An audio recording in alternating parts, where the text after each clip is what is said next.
Welcome to the Economy and Politics Show. I'm Ottoabasi Abasiekong. This edition will discuss Nigeria's oil and gas sector, the major revenue earner for the country, and major source of foreign exchange inflows. Our conversation today will focus on reviewing the Petroleum Industry Act, challenges and opportunities for the Nigerian oil and gas industry. My guest joining me virtually from United Kingdom is Mr. Chukwuemeka Osuji, partner oil and gas, Olaniwun Ajayi legal firm. Nice to have you on the show. Thank you very much. Let me begin by asking you, has the Petroleum Industry Act been a catalyst for significant investment in the Nigerian oil and gas industry? Well, I think first and foremost, it's important to note that laws in themselves rarely substantially serve as catalysts to development. What they do sort of set a tone and then to provide some of the ingredients in terms of the black letters of the law that will then trigger the catalyst themselves to start. And the catalysts themselves, properly so called, would be, for example, the application, for example, of the fiscal regimes, the application of some of the key conditionalities that are required to make investors comfortable to come and invest. So to some extent, perhaps the answer might be yes, it should serve as a catalyst, but the extent to which it will then be the catalyst, it's quite debatable. For example, as you're aware, we have a mix of various internal and external factors that is affecting the oil and gas sector at the moment. Insecurity is still at the forefront of those issues. At the same time, the global influences that has also impacted the attractiveness of Nigeria's crude.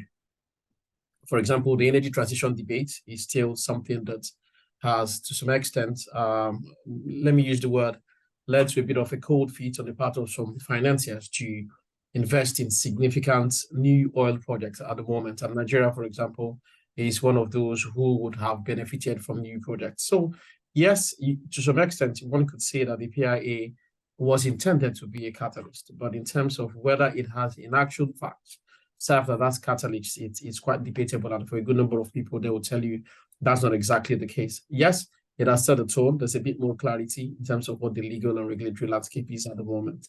But in terms of actually catalyzing investments in the sector, we haven't seen that happening at the moment.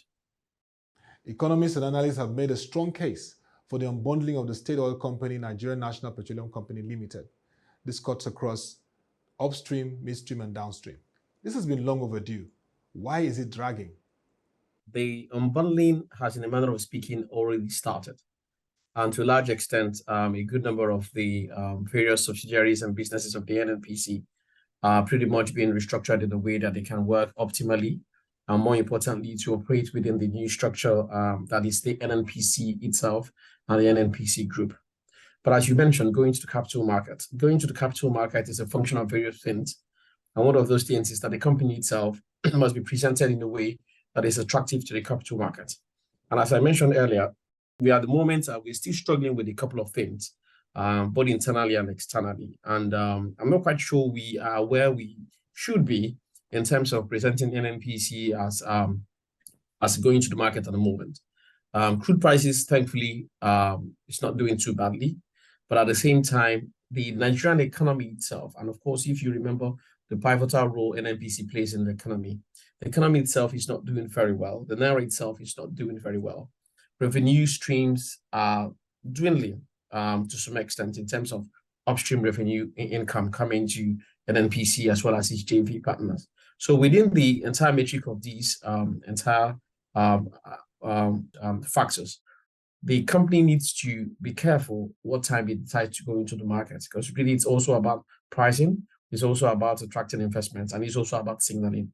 If you go at the wrong time, then you may unfortunately witness very sharp fall in the value of the company in the market. So it's difficult for me to say, I'm sitting here as a lawyer, that it's taking too long. Sometimes it's best placed for the people who who are managing the company at the moment.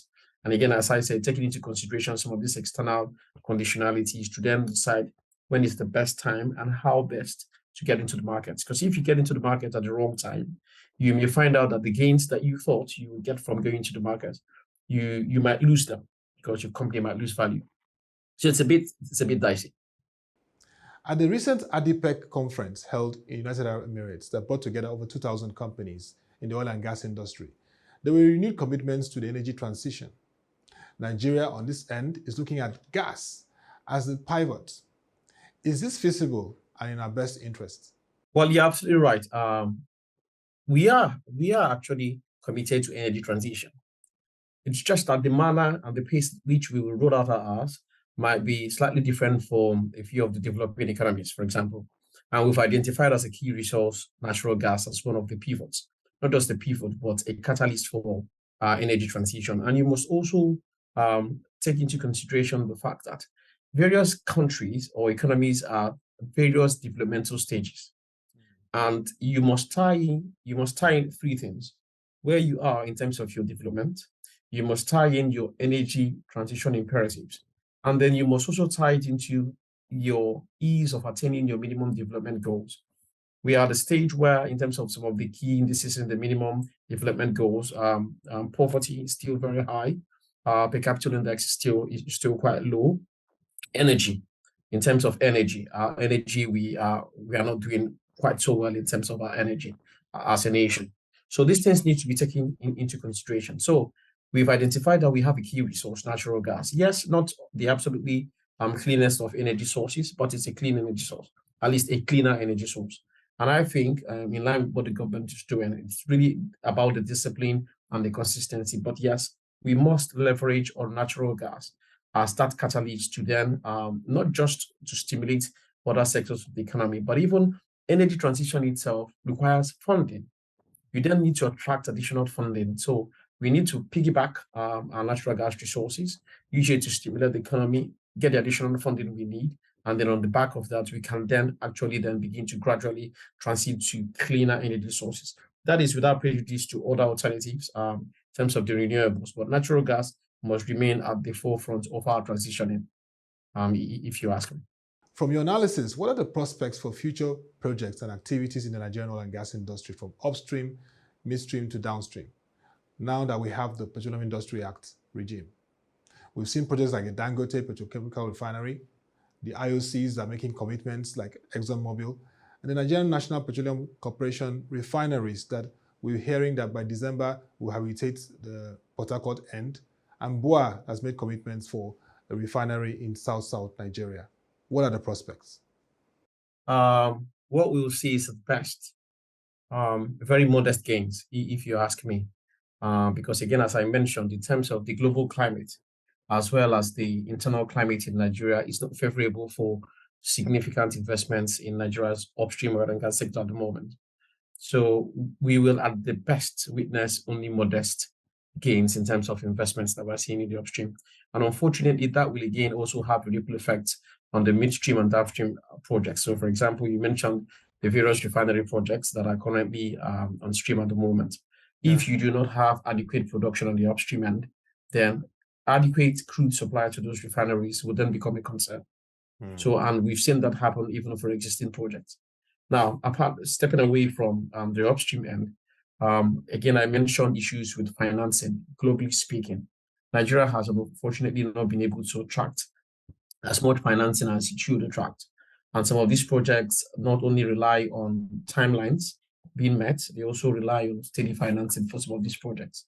So to the extent to which the financing avenues, your options, maybe not, I won't use the word constrained, but even at the same time getting slightly more expensive, then it becomes difficult for projects to be completed within timelines. And of course, we also have issues with local issues dealing with timelines.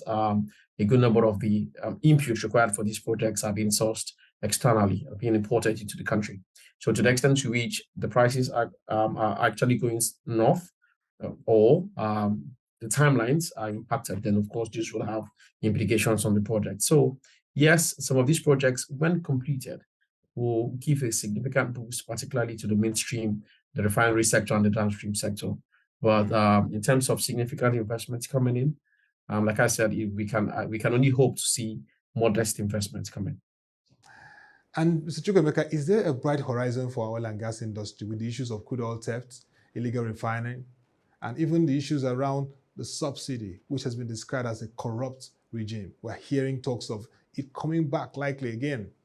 What is the prospect? What is in it for Nigeria as we look at the future of the oil and gas industry? Okay, let me start with you mentioned the issue of insecurity in the upstream and how that's sort of still affecting production. I heard we're losing about 400,000 barrels, and that's a lot. Government has, before now, I think in 2022, set in place mechanisms to address this. Debatable whether people agree those were the right mechanisms, including also deploying what we call homegrown or local options to get them into the mix, security mix, to manage the insecurity. But at the same time, it has continued. So some of us have suggested we also need to couple that with looking at the technologies we're using at the moment. We need to be sure that at the upstream end, all the operators have adequate technology to not just monitor, but also to detect when these breaches are happening. If they can be detected promptly, and then you have both amphibious and aerial equipment that can monitor activities, particularly in the swamp areas, then it will help to reduce these things. At the same time, there's also the issue of corruption. And of course, a lot of people have come out to say that some of these activities are not without the connivance of certain people who shouldn't be involved in them, including some of the security agencies. For whatever it's worth, I think the government needs to commit to ensuring that at least that discipline is maintained. You cannot have a scenario where the people who are supposed to be guarding the bone are nibbling away at the bone. Then it doesn't matter whatever structure you put in place. Fundamentally, that structure will fail because structures, whether technologically driven or process driven, require human beings at least to some extent, to implement them. So we just need to get past that. We need to ensure that we are held accountable. People need to be accountable. We need to find out what's going on, and people need to be held accountable. If people are held accountable, then things should be done properly, then it should be used. So I think that's the very first point. But then moving even beyond that, I think that what we just need to do is we have significant issues in implementation. We need to, and that's a conversation that we need to keep bringing to the table. We need to ensure that the right things are being done, the right people are in the right places to implement. And we need to ensure that all the fundamentals that we've identified in terms of policies and regulations are properly being implemented. I think if these things are done, then hopefully with time, gradually, we can then begin to see recoveries. And if we then begin to see recoveries, then the people will begin to have confidence in the system and then in the economy, and then people can then begin to invest. Until that is done, it's still going to be quite difficult for us, at least in the short term. In 1 minute, Chukwuemeka, I want you to speak to the issue of the subsidy regime. I mean, the whole issues around it, yeah. Well, the subsidy, first and foremost, we must recall the subsidy was driven by the law. The PIA had set a sunset date for subsidy to be taken out. And a couple of years ago, the Buhari administration got an extension. That extension was expiring, and the new administration said, okay, since it's expiring, there's no need to continue to extend.